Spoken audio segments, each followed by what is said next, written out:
¿Cuál es la diferencia entre la presencial y la actual? Bueno, yo te diría que si hay alguna diferencia está en el recurso. Básicamente lo que estamos haciendo es replantearnos cómo va a ser el modelo educativo ahora. Porque inicialmente los recursos estaban dentro del salón, tenías una pizarra, tenías los marcadores. En el mejor de los casos avanzabas con un proyector y con alguna simulación que usabas dentro. Pero hoy en día estamos utilizando ya plataformas que requieren incluso de el manejo de cuestiones como correos electrónicos, como videoconferencias, como evaluaciones en línea, plataformas de evaluación, rúbricas y un montón de herramientas que nos han obligado a hacer un eh, acelerado proceso, diría yo, de tecnología, de crecimiento en la tecnología que nos permita hoy en día pues tener una idea mucho más avanzada de lo que era.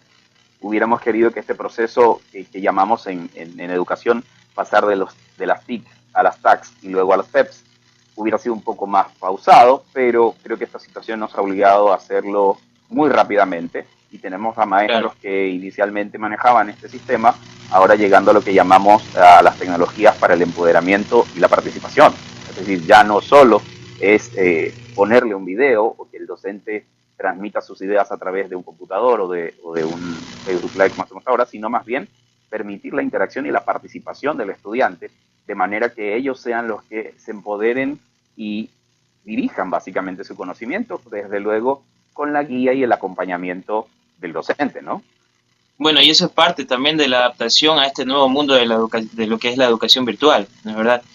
Eh, Hay varias preguntas que quisiera que podamos discutir en este programa. Y también Sí, con gusto. invito al público a que cualquier duda, cualquier pregunta que tenga, la pueda hacer, la estaremos discutiendo al último del programa. Siguiendo con el sistema educativo, ¿usted cree que por lo menos en este año o semestre, en lo que tiene que ver con universidades, se pueda cumplir el sílabus total? Mira, yo diría que todo eso es posible siempre que se priorice lo que se va a requerir.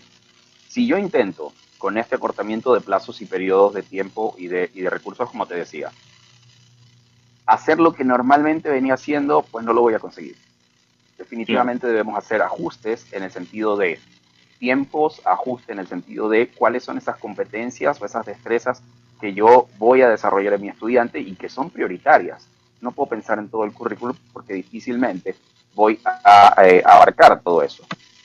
Entonces, ¿qué es lo importante o qué es lo ideal ahí? Te decía, por un lado, hacer los ajustes del caso. Por el otro, priorizar qué competencias y qué destrezas son básicas e imprescindibles de este año para que mis estudiantes avancen al siguiente semestre o al siguiente año.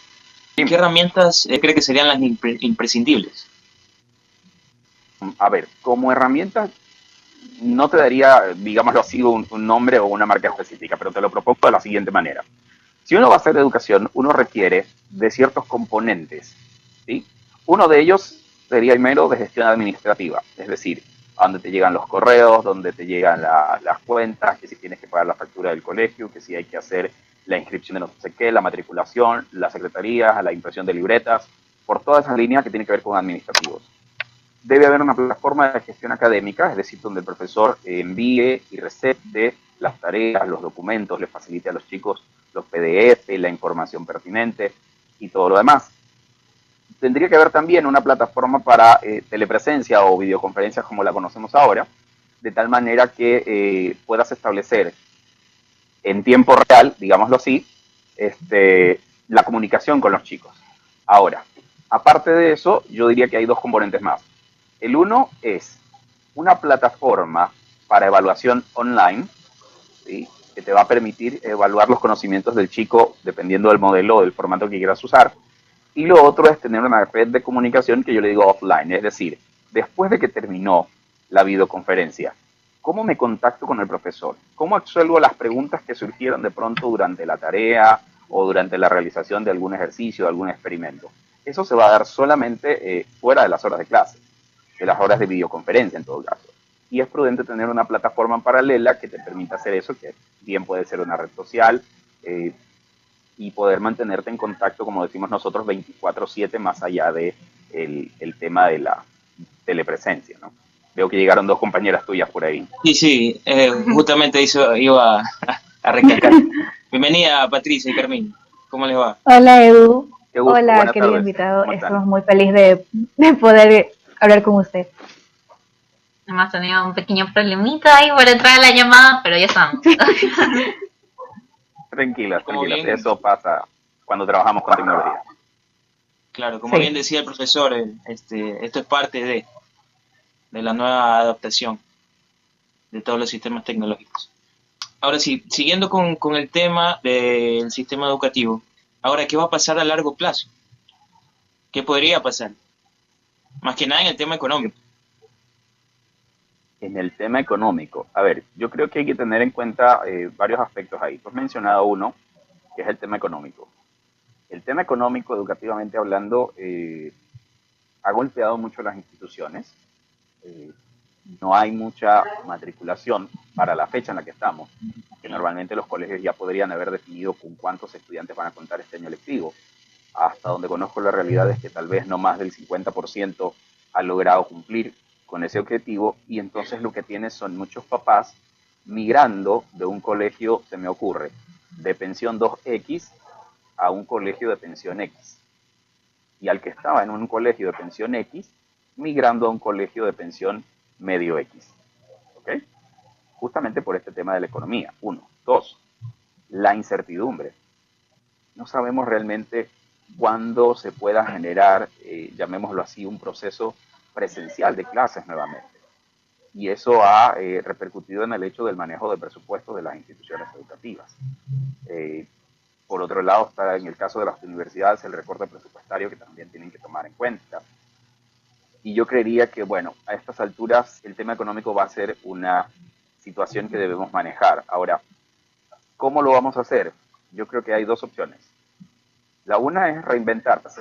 Todas las instituciones deben tomar las riendas de la situación en la que están, con el número de estudiantes en que están, con la modalidad en la que van a estar y Pero, reinventarse. profesor, perdón, reinventarse también cuesta dinero. Estamos de acuerdo en eso. Mira, por ejemplo, en redes se escuchaba mucho los papitos diciendo, ok, yo esperaría que me descuenten el 50% de la pensión porque ahora quien va a dar las clases soy yo.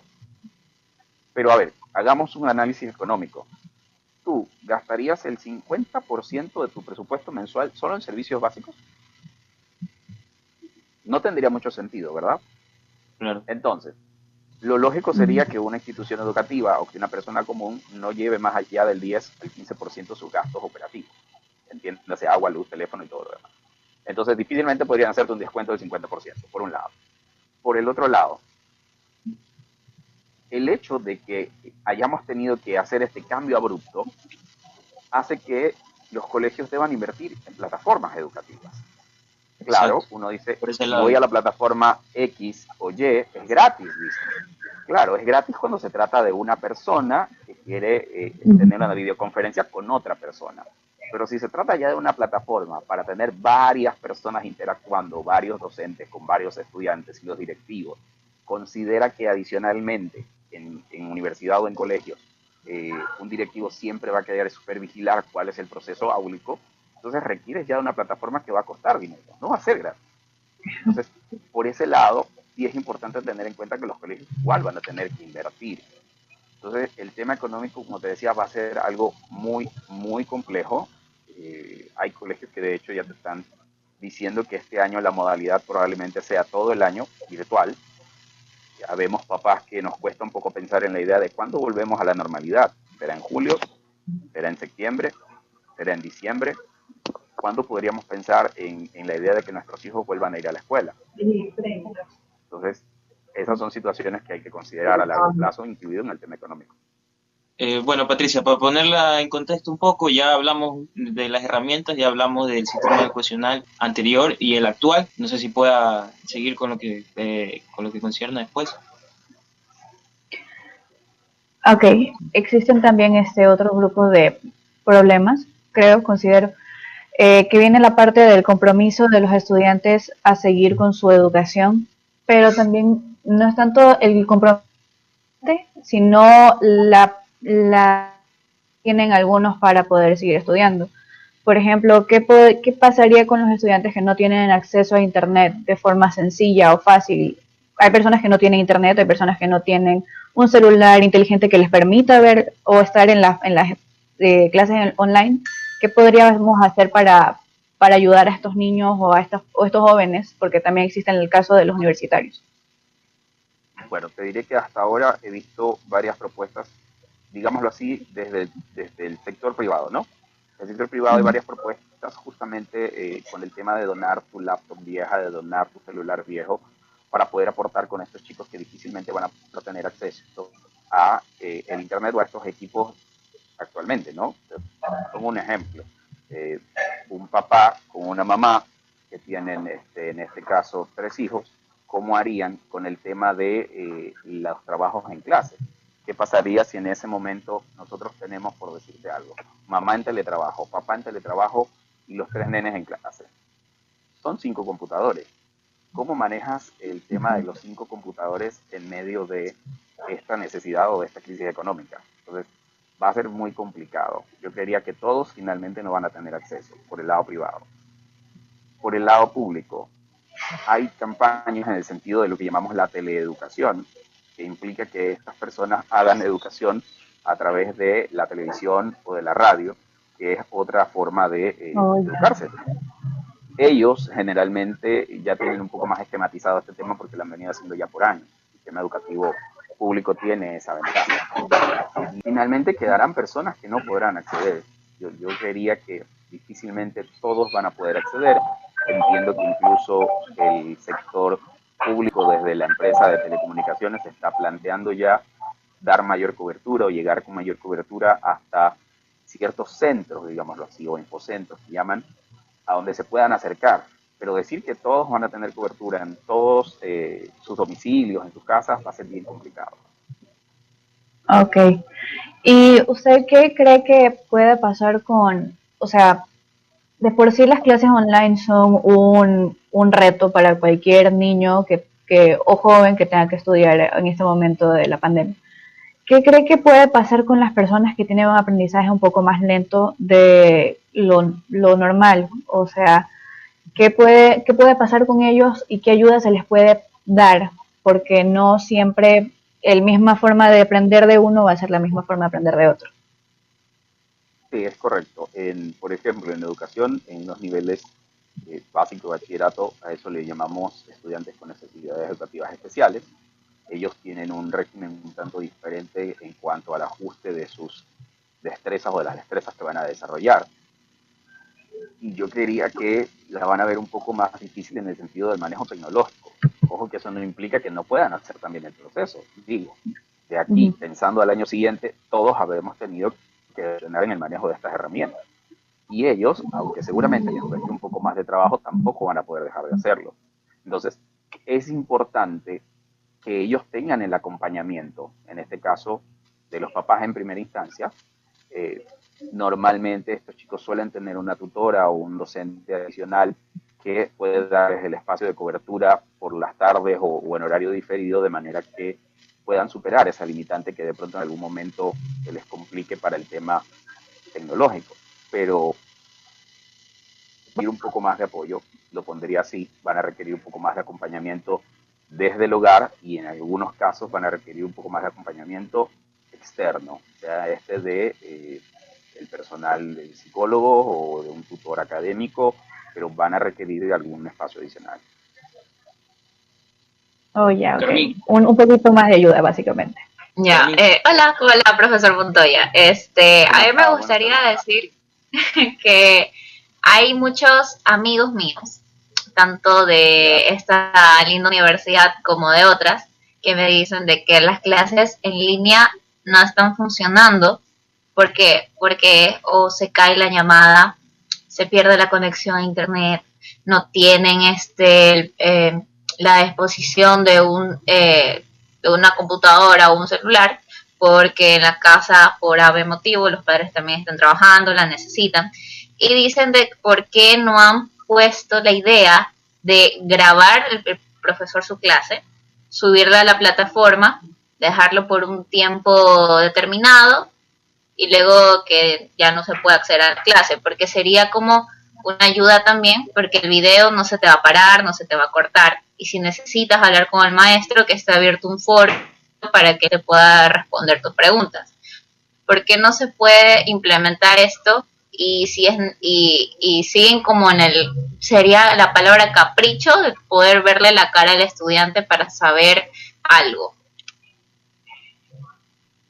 Ok, planteémoslo de la siguiente manera. Lo de grabar la clase ya existe. Tienes YouTube, hay millones de videos ahí que te enseñan versión tutoriales, cómo descargar tal aplicación, cómo craquear tal software, cómo descargar no sé qué, cómo construir la casa, cómo utilizar el material X. O sea, eso ya existe. Eso es muy común. Por ejemplo, muchos de ustedes habrán aprendido a usar, no sé, algún software para edición o alguna cosa de estas de telecomunicaciones viendo algunos de esos tutoriales. El plan de hacer la clase virtual va más por el hecho de poder compartir, de poder plantear cuál es tu criterio, cuál es el criterio de tu compañero B, tu compañero C, tu compañero D, y abrir ese espacio de debate o ese espacio de reflexión de manera mancomunada, de tal forma que se genere un trabajo en equipo en el que a través de la reflexión de todos los miembros lleguemos a una conclusión general que va a ser mucho más valiosa que lo que están proponiendo. Yo diría que verlo como un capricho no es la forma más apropiada. Es preferible que lo veas como un proceso de aprendizaje, por un lado, y por el otro, lo que decía hace un rato, el sistema educativo va a cambiar. O sea, nada va a ser igual que antes. Había universidades que aún pasaban lista a los estudiantes de forma presencial. Había universidades que te decían, si quieres entra, si no, no entres. Es su decisión. El que se pierda el aprendizaje es usted. Hay universidades, por ejemplo, que dijeron por este tema del COVID, bueno, los que no tengan acceso a internet, no tengan el computador, no van a poder estudiar. Y hay otras que dijeron, ¿sabe qué? Usted podría pasar por la universidad, solicitar uno de los computadores disponibles y seguir estudiando. Hay un millón de modalidades. Entonces, lo que decía hace un rato, reinventarse, ¿sí? E innovar en este proceso va a ser una tarea de todos. Los profesores están cambiando su metodología porque tienen que avanzar no solo al uso de plataformas, porque el uso de plataformas requiere de una metodología detrás que también modifica los criterios o los pensamientos de la modalidad presencial. Entonces, es mucho más laborioso para el profesor, es mucho más valioso para el estudiante, pero en definitiva, sin importar si lo hacemos presencial o lo hacemos en telepresencia, la interacción entre todos los miembros de esta comunidad educativa, sea tu curso, sea la universidad completa, o sea entre universidades, es prioritaria. Mira que estamos haciendo nosotros telepresencia y estamos conectados a través de una red social y estamos hablando de un tema importante que bien pudiera servir para un informe al final del día que pudiera evaluarse en una tarea de universidad, por decirte algo. Entonces, Profesor, yo diría que cambiemos un poco esa visión. Y hablando un poco sobre el sistema que tiene que usar el docente, bueno, se habla del sistema de plataformas digitales. ¿Qué tan flexible debe ser el docente con el estudiante? Porque hay estudiantes que, por ejemplo, siguen trabajando, en el caso de las universidades, hacen teletrabajo más telepresencia de estudiantil, y también cierta población tiene familiares enfermos, está teniendo problemas con cualquier tipo de problemas que tenga. ¿Qué tan flexible tiene que ser el docente? Mira, yo creería que la palabra clave en todo eso es empatía.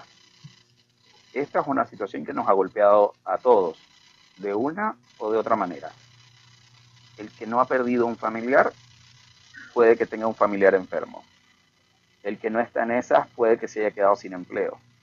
El que no está en esas tal vez su negocio no lo ha podido abrir y ha perdido de vender y no tiene ingresos. El que no está en esas tal vez esté en una situación complicada porque, no sé, está en uno de los sectores complicados de la ciudad de Guayaquil, por ejemplo, y no puede salir por el tema de la cuarentena. O sea, creo que a todos nos ha golpeado de una u otra manera y la mejor parte o el mejor valor que podemos destacar hoy en día es justamente ser empático, ponerse un poco en los zapatos del otro, entender cuál es la situación. No digo con esto que la educación vaya a perder la calidad o le vamos a solapar toda la situación, pero vamos, por ejemplo, en colegio o escuela, yo me voy a topar, de hecho ya hoy estuvimos en clase con mis hijos, con chicos que habrán perdido un familiar. El otro día conversaba con una chica que perdió el mismo día a su papá y a su esposo. Y no tiene nadie más aquí.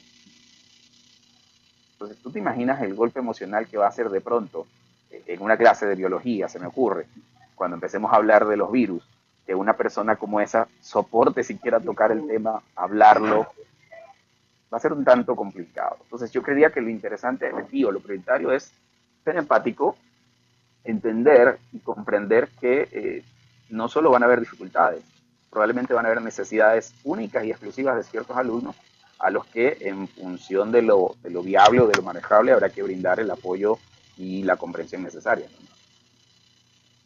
Bueno, y también parte de lo que conlleva la educación virtual es el autoaprendizaje, la manera de reforzar los conocimientos adquiridos. ¿Cómo puede hacer el docente, hablando un poco de la docencia, cómo puede hacer el docente para motivar al alumno que también sea un poco autodidacta A ver, yo creería que hay que o tener... reforzar el aprendizaje?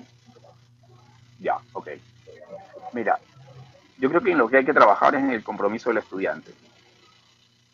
Y es cierto, hay corrupción, hay copia, hay un montón de cosas que lo tenemos visto, pero hasta en todo el tema político y lo demás. No me voy a meter a hablar de eso. Pero lo que importa es generar compromiso.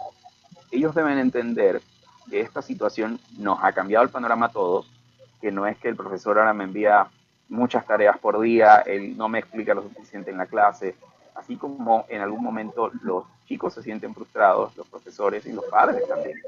¿Okay? Entonces, ¿qué haría yo para generar ese compromiso? Bueno, lo primero, trabajar en valores. La reflexión es importante.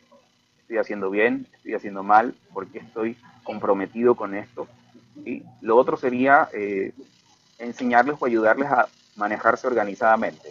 Organizar un horario, establecer cuáles son sus prioridades, levantarse, arreglar la cama, ducharse, ponerse el uniforme, que por ejemplo en el caso de los chicos de secundaria y de primaria es importante para cambiar ese chip de que estamos en la casa y ahora vamos a entrar a horas de clase. Entonces es importante hacer ese clic, digo yo, entre me pongo la camiseta del colegio, eso implica que voy a estar en clase.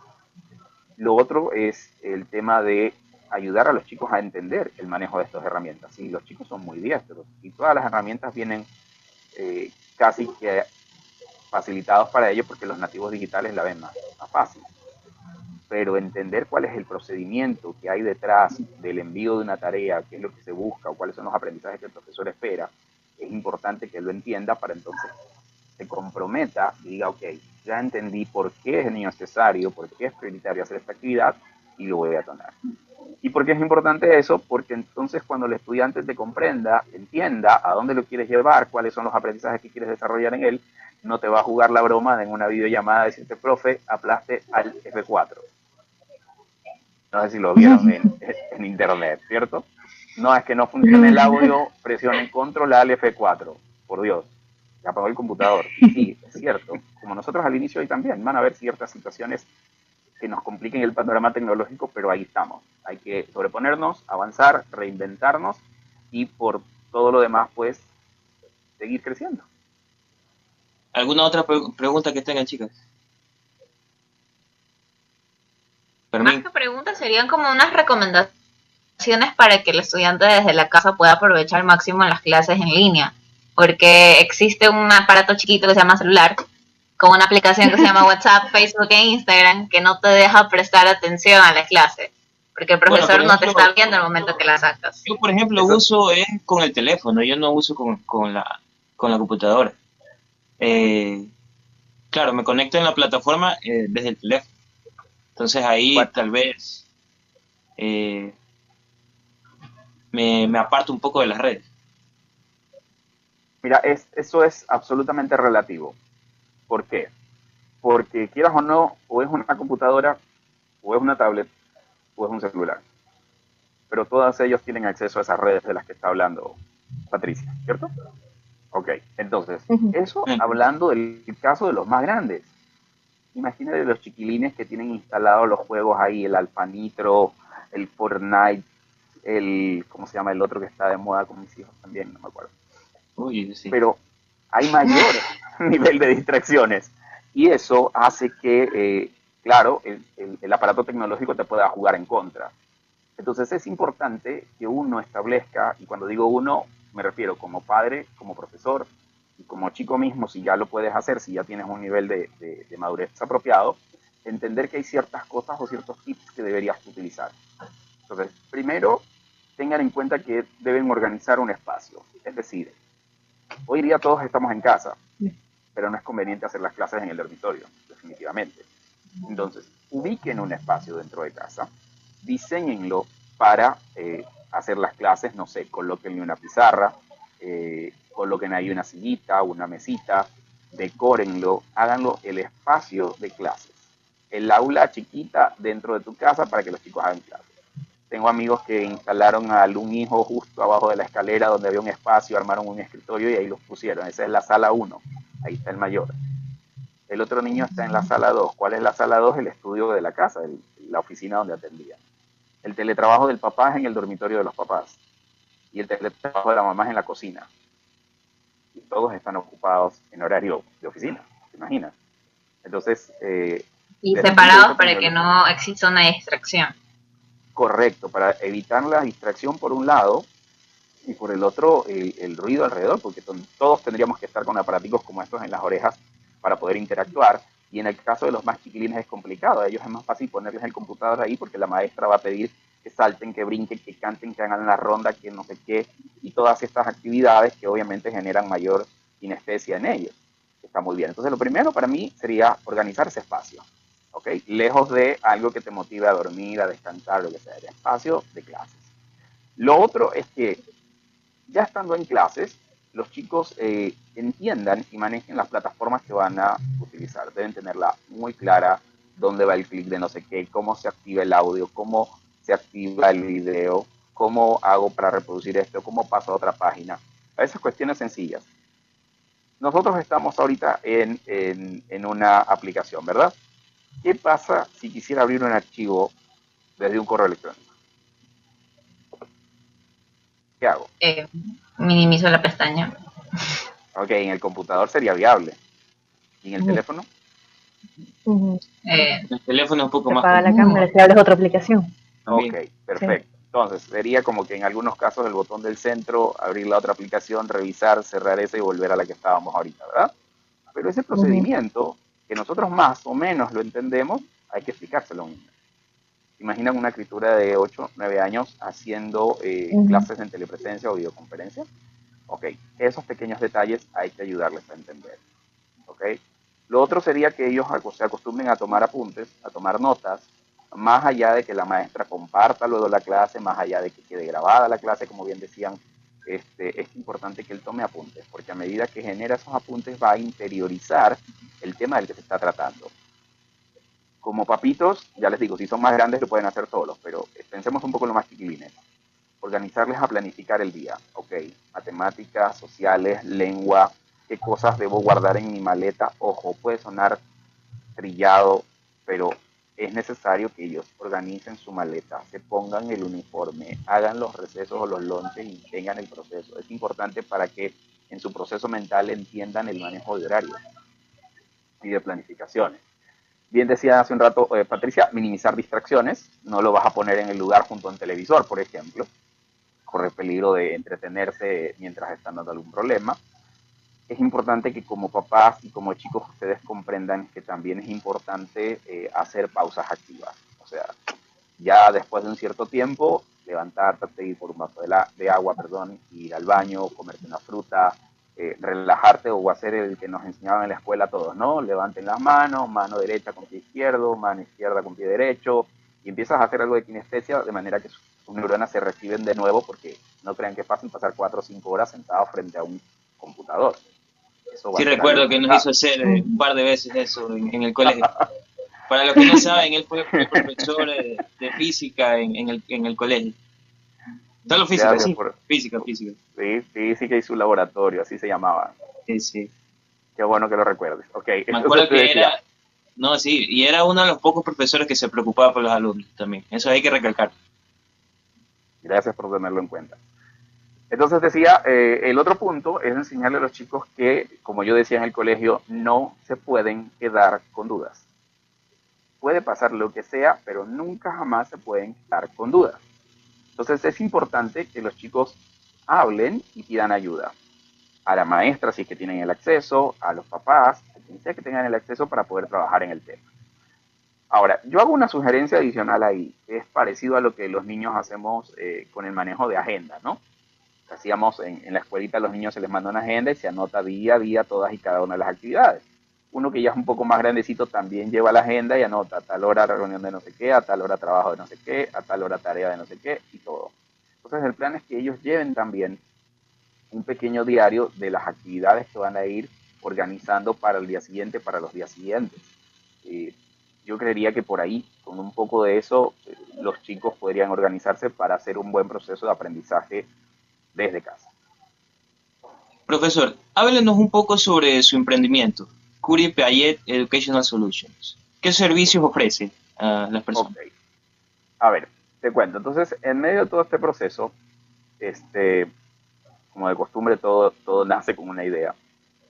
Nosotros sabíamos, en mi caso, vos me tuviste profesor y sabes que algunas de estas herramientas tecnológicas eran parte ya desde hace años de lo que hacíamos en clase, sobre todo con los laboratorios y todo eso, pero han ido evolucionando. Y así como han ido evolucionando, han sido una complicación para ciertas personas, en este caso padres, en algunos casos docentes. Pero también ha sido complicaciones para chicos, ¿no? Entonces es complicado, de cierta manera, que le digas a alguien así ahora, con este cambio abrupto que se dio, ok, a partir de mañana empezamos a manejar tal plataforma. Si fuera alguna red social, te apuesto que el chico va a la descarga sin que le digas ninguna cosa, la aprende a manejar de hoy para mañana. Pero cuando ya se trata de una herramienta tecnológica, sí requieres de un poco de apoyo. Por eso tantos tutoriales y videos en internet. Entonces, Curie Piaget nace como un emprendimiento en función de brindar este tipo de soluciones educativas, en este caso, a, primero, instituciones educativas que requieran establecer estos procedimientos. Porque, como les decía, no es simple y llanamente de empezar con la tecnología y decir, ok, desde mañana soy tecnológico. No, se trata de establecer un procedimiento, una política de uso, cuáles son las políticas, algo tan simple, por ejemplo.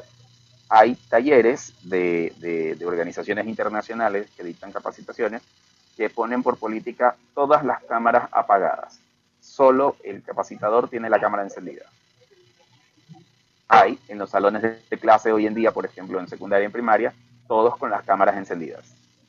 Ok, ¿cuál es el punto? Eso hay que establecerlo dentro de una política o de unos lineamientos de clase de cómo se van a usar. Y eso hay que hacerlo con los colegios. Esa es una arista, ¿no? Donde les ayudamos a crear toda esta documentación, el código de honor en la virtualidad, porque saben que en la virtualidad es un poco más fácil que alguien copie, que alguien consiga información en medio de una evaluación online o algo así. El segundo eje, que es otro de los temas que trabajamos muy fuertemente, es el tema de capacitación docente. ¿Ok?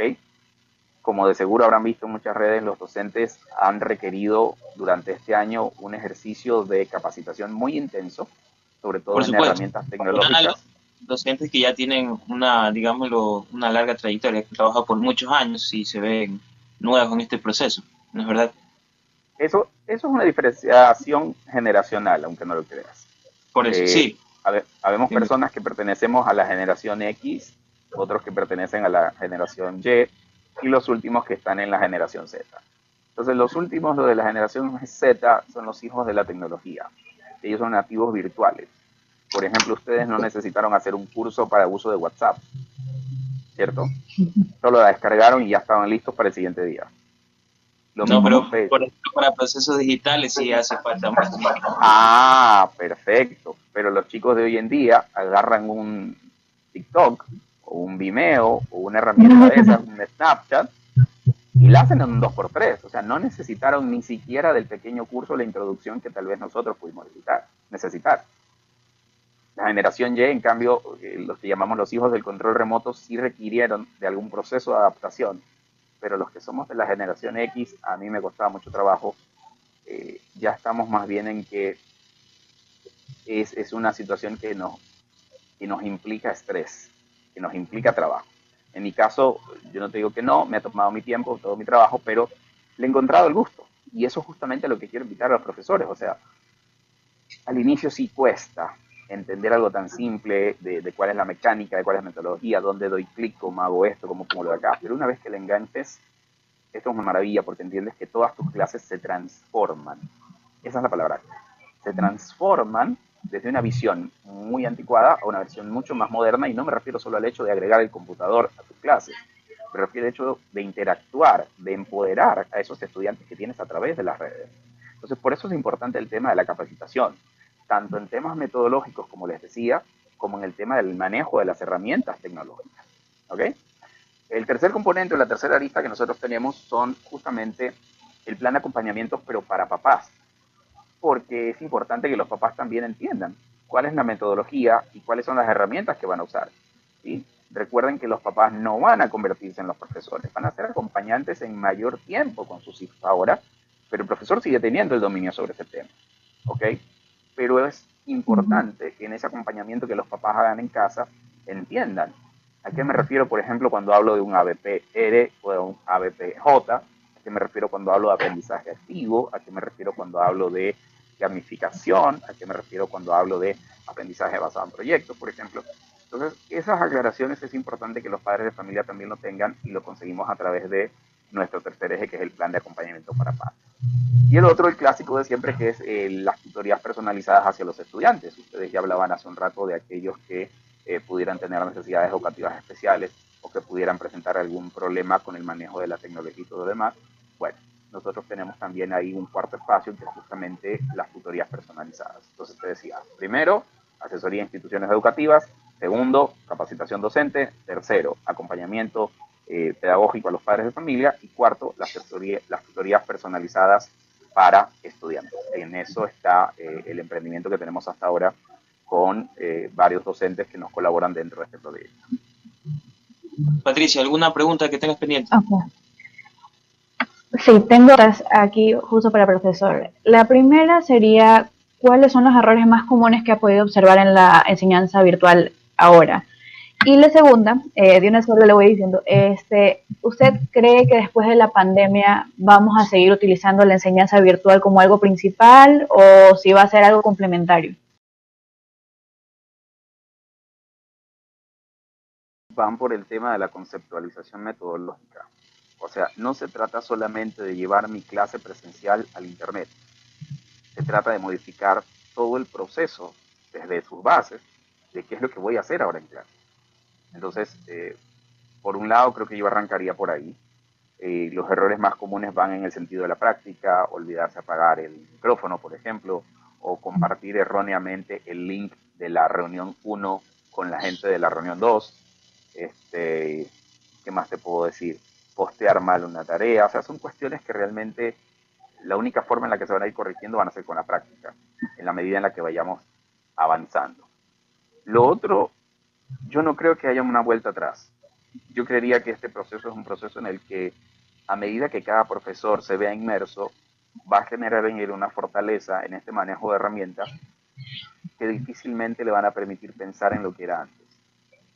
Hablemos de antes, por ejemplo, ciertas personas que cogían y llegaban con 2 marcadores a una pizarra y empezaban a decir todo, u otros casos de maestros que llegaban, se sentaban y empezaban: copien niños, y dictaba la clase. O sea, eso definitivamente no se va a dar.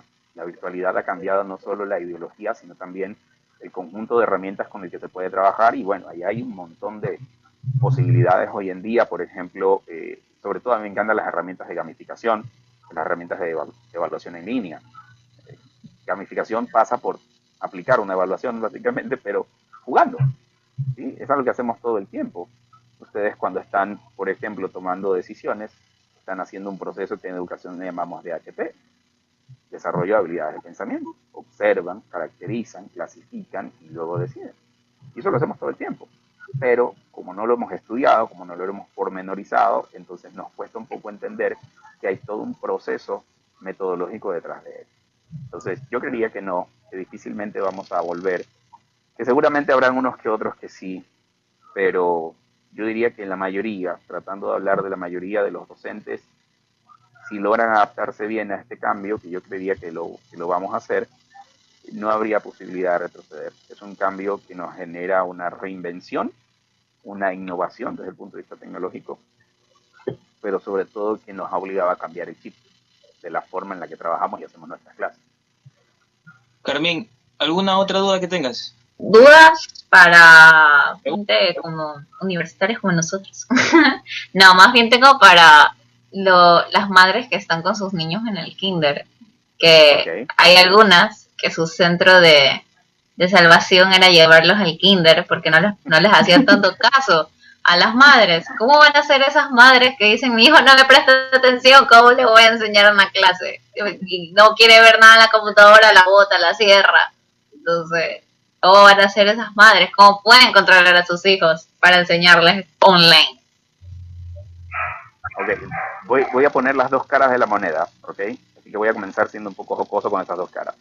La una es que ahora las mamás están viendo un poco la realidad de la escuela. Imagínense a una maestra no con uno, sino con 20 de esas criaturas juntos durante 4 o 5 horas. Entonces, no se imaginan la maravilla que es eso, ¿sí?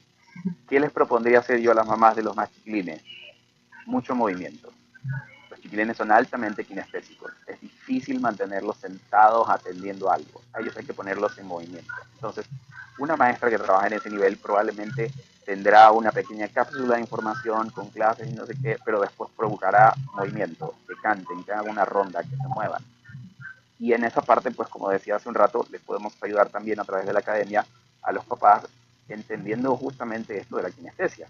Es que es importante que todos estos niños que tienen las baterías no al 100, al 1000%, requieren de ejercicio, de actividad, de moverse en todo el día para justamente equiparar esa alta energía que ellos tienen. Imagínense, si ellos ya normalmente le decían a mami, vamos al parque, vamos al juego de diversión, no sé qué, vamos a algún lado, salgamos a la calle, vamos a pasear al perro, pero no pueden salir, están en la casa, confinados. ¿Cómo le explican eso a una criatura de 5 o 6 años? No hay cómo explicarse, lo único que le puedo decir es que no podemos salir. Entonces hay que viabilizar el generar actividades. Vamos, un día hagan picnic en la sala de la casa. Oiga, pero un picnic en la... Sí, claro, pon una sábana o pon alguna alfombra o pon alguna actividad y digo, ok, hoy, así como ustedes tienen el espacio en el que hacen clases, este va a ser nuestro parque. Y hoy vamos a hacer picnic. Otro día hacen cine. Entonces van y se instalan, no sé, en alguna sala que tengan y se instalan todos ahí con gaseosa o con canguil y ven una peli con las luces apagadas y todo eso. Hoy estamos en tarde o noche de cine. Pero los más chiquilines, actividad, actividad, actividad. Se divierten mucho, requieren de mucha energía y asimismo requieren de muchas actividades para estar kinestésicamente balanceados con esa energía. Profesor, una duda que tengo yo con respecto a la educación superior es cómo podemos mejorar, bueno, cómo los docentes pueden mejorar la comunicación, porque esto es lo que pasa mucho, ha pasado en clases virtuales en como 2 semanas que hemos tenido, que algunos piensan que es lo mismo que vemos en las clases virtuales, que es lo mismo que hacíamos en las clases presenciales. Nos dan el mismo tiempo para hacer los mismos talleres. Sin embargo, no tenemos la capacidad de abarcar en tan poco tiempo un taller que antes lo hacían 4 personas, que eran 4 ideas diferentes y se plasmaban en una sola idea, que hacerlo tan rápido manejando dispositivos móviles o dispositivos portátiles con una sola persona. Ok, ahí hay varias cosas y lo que te decía justamente hace un rato, no es solo un cambio de herramienta, es un cambio metodológico. Tú me estás hablando de que sí, hay trabajos que les envían ahora que siguen siendo o que sería mejor si los pudieran hacer en grupo, pero no los hacen en grupo porque obviamente no tienen la presencialidad en ese caso. Por supuesto. Pero hay herramientas para aprendizaje colaborativo. ¿Okay? Hay una definición desde las metodologías de lo que llamamos aprendizaje colaborativo y también hay herramientas tecnológicas que te permiten tener todo ese aprendizaje. Porque, perdón, el error que siento yo y sienten algunas personas es que se hace el trabajo de una manera tan apresurada que no se logra, más que entender, no se logra captar el mensaje o recibir directamente la información. en vez de hacer un trabajo de calidad, hace un trabajo apresurado. Bueno, tendría que hacer un análisis exacto o específico de la situación que ustedes están pasando. Pero como les decía al inicio, o sea, yo creería que debe haber una reestructuración, que se debe considerar qué cosas o qué aprendizajes son prioritarios, cuáles de pronto, aunque no me agrade la idea, deberían quedar de lado, porque quieran o no van a tener que hacer un reajuste. ¿Ok? Te explico más o menos lo que yo hago en mi caso cuando me ocurre eso. Yo tengo un programa que me dan en el IB y que normalmente se trabaja en 2 años, ¿no? Entonces uno va viendo los prerequisitos desde el año anterior, pero cuando hay momentos en los que de pronto no avanzaste o no pudiste, en los años siguientes te toca ir reajustando. Entonces, pudiera ser que de pronto algunos de los aprendizajes que los profesores quisieran asegurarse de que los tengan antes de terminar la carrera, los prorrateen o los dispongan para los siguientes años, los distribuyan y los reorganicen. El asunto es que si estamos con que esta materia tiene que haber visto, se me ocurre, 20 contenidos, y aunque sea acelerado, pero los 20 contenidos los tienen que manejar, va a ser un tanto complicado, sobre todo para los chicos, ¿no? Y es que esa es la realidad, te repito, tendría que ver cuál es la situación específica que ustedes tienen, pero yo lo que sugeriría es eso. Uno, que se revise el sílabus y que se tenga claro que no es lo mismo trabajar en la virtualidad que trabajar en lo presencial. Las herramientas cambian, las metodologías cambian, la intencionalidad cambia. Incluso lo que yo decía, la filosofía del estudiante cambia porque le cuesta a uno un poco más adaptarse al proceso no presencial. Por eso lo del uso del uniforme y todo en los chicos de secundaria, te decía, ¿no? Tenemos preguntas del público, profesor, si quisiera responder alguna. Nos escribe un estudiante de la Facultad de Ingeniería de nuestra universidad. Nos dice, el profesor nos explica cálculo solo hablando, muy poco demuestra. Para ser más claro, muestra la imagen del ejercicio y de ahí explica solo hablando. Y a nadie le sale lo mismo. Claro que estamos online y no hay una pizarra, pero han contado de otras facultades que algunos profesores usan pizarra en casas para explicar. Ellos como profesores deberían tratar de buscar la manera de explicar bien, más aún si son cálculos. Ok. Solo para ponerte en el marco, y ojo que yo estoy completamente en contra. Por eso quería tocarlo, profesor de física y química. Sí, mira, solo para que te hagas una idea, un país cercano al nuestro está planteando en la asamblea de ellos eliminar matemática del pensum virtual, justamente por lo que tú acabas de decir. Se torna complejo, se torna complicado manejar el cálculo y la matemática desde esa visión de debería aprender lo mismo que cuando estaba en presencial. Entonces, lo que te decía al inicio, es un cambio metodológico, empecemos por ahí. Ya no puedo enseñar de la misma forma. Lo que decías de tener una pizarra y que el profesor empiece a explicar ahí sería casi que lo mismo que tienes en el salón, pero de manera, ¿cómo se diría? En línea. Pero incluso eso lo puedes ver en YouTube también. Hay profesores que explican. Correcto, y hay páginas web que lo han venido haciendo desde hace años. Solo para ponerte un ejemplo. Tú recordarás el teorema de Pitágoras, ¿verdad? Me acuerdo cuando usted nos mandaba a hacer todos esos ejercicios, yo veía por internet, no me entraba igual, pero lo veía. Chévere. Entonces, Pitágoras en internet, hasta la última vez que revisé, ojo, deben haber más seguramente, para demostrar de dónde proviene el teorema de Pitágoras, yo en broma les decía a ustedes, es que Pitágoras salía de ducharse, se resbaló con un jabón, se pegó en la cabeza y entonces dijo, wow, esta es mi ecuación, y desde entonces todos le creemos. No, eso hay que demostrarlo, hay que evidenciarlo. Se ríe, Carmen. Y lo cierto es que en internet hay más de 80 formas de demostrar el teorema de Pitágoras. Está ahí demostrado, o sea, hay mucho conocimiento, mucho aprendizaje que ya está ahí. No se trata de que el profesor haga a través de un celular lo que hacía normalmente. Se trata de que cambie ese chip y en lugar de darte una clase a través de un teléfono, te obligue a revisar material, a leer papers, a ver videos, a ver documentos que te permitan a ti afianzar ese tema para que cuando vayan a la clase telepresencial, a la videoconferencia, entonces ustedes no vayan a ver qué nos va a explicar, sino que vayan teachers o ingenieros, no sé cómo les dirán ustedes, a mí me quedaron esta duda, esta duda, esta duda. Y con el ejercicio 13 estoy complicadísimo, ese ni para atrás ni para adelante. ¿Cómo le hacemos? Pero si lo que hacemos es llegar a clases y decir, teacher, ¿y qué nos va a enseñar hoy día?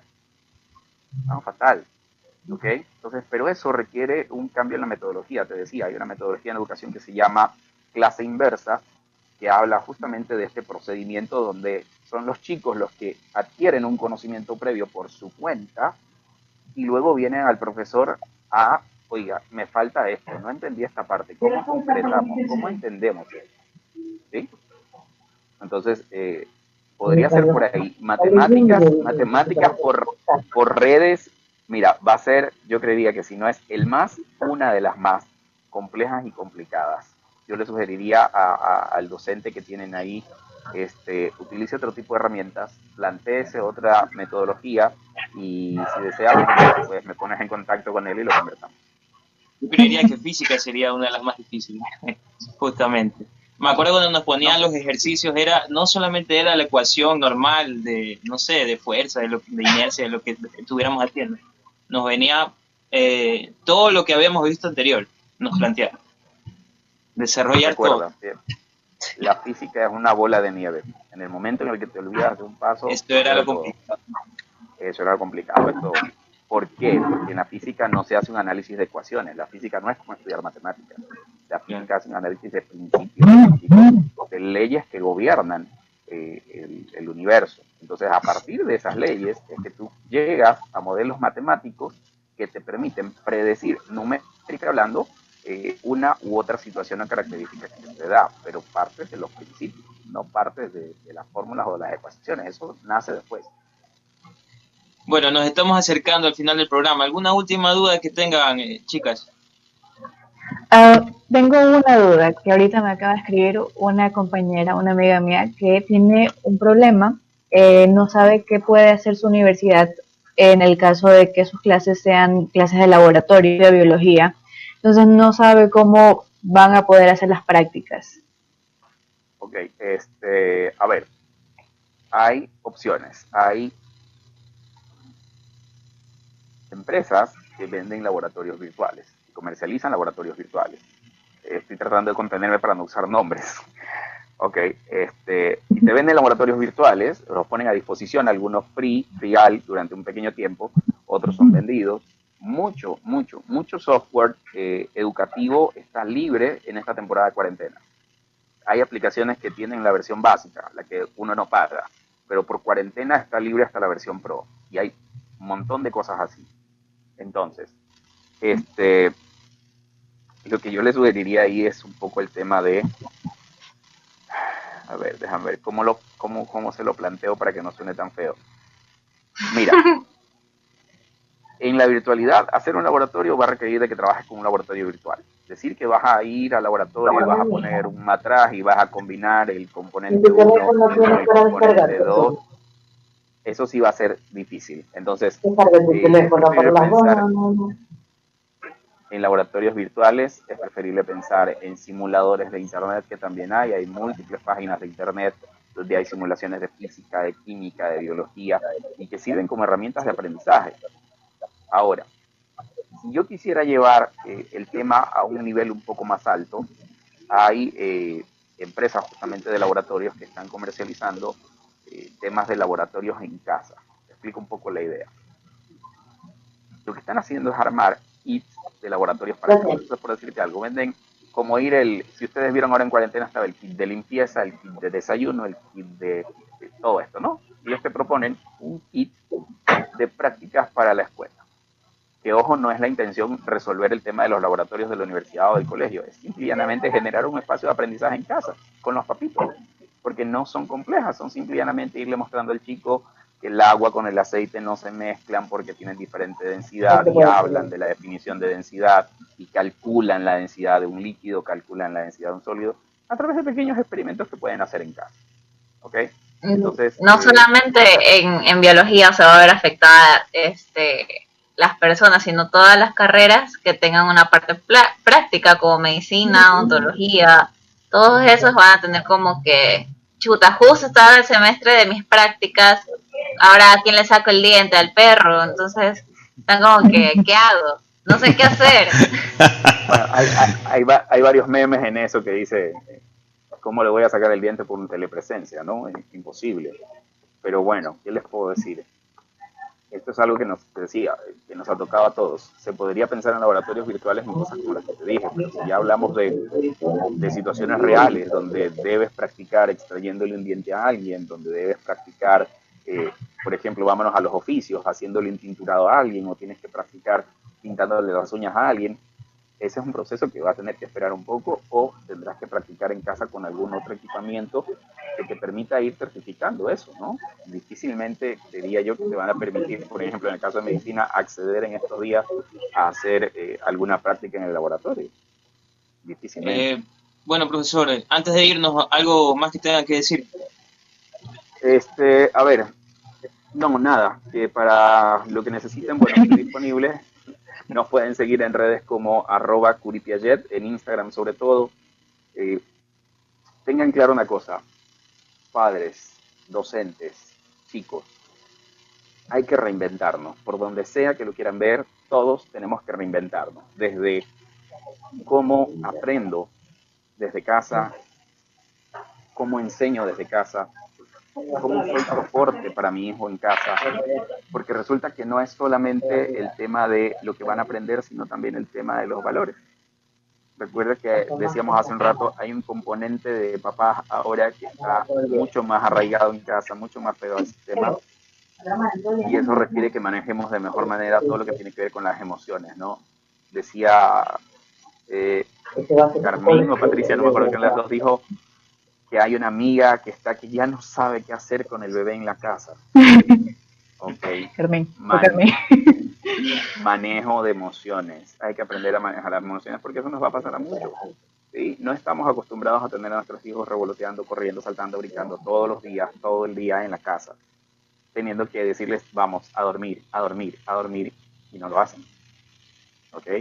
Tenemos que cambiarnos todos el chip. Entonces, reinventarnos, replantear esos procesos desde casa, cuál es la organización del niño en el día, desde la escuela, cuáles son las actividades que le voy a proponer, cómo lo voy a mantener activo, cómo va a trabajar, y desde el chico mismo, cómo voy a generar yo un autoaprendizaje, cómo me voy a asegurar, como decían ustedes, que he aprendido a sacar un diente, a curar una herida, a suturar, si no tengo este procedimiento.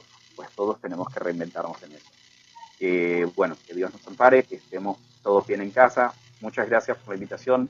Y nada, síganos en Curipiaget, estamos para servirles con cualquiera de los componentes que dijimos. Por supuesto, profe. Bueno, muchas gracias por su intervención. Nos estamos despidiendo. Patricia. Listo. Qué gusto. Profesor, por aceptar la invitación y bueno, gracias por todos por ver y por unirse a esta charla muy interesante. Listo, muchísimas gracias. Así es, la verdad que yo quedo feliz. Aparte, esta charla que hemos tenido el día de hoy va a quedar grabada y se va a subir a todas nuestras redes sociales. Entonces, para que la puedan compartir y decir, uy, sí, tienes razón.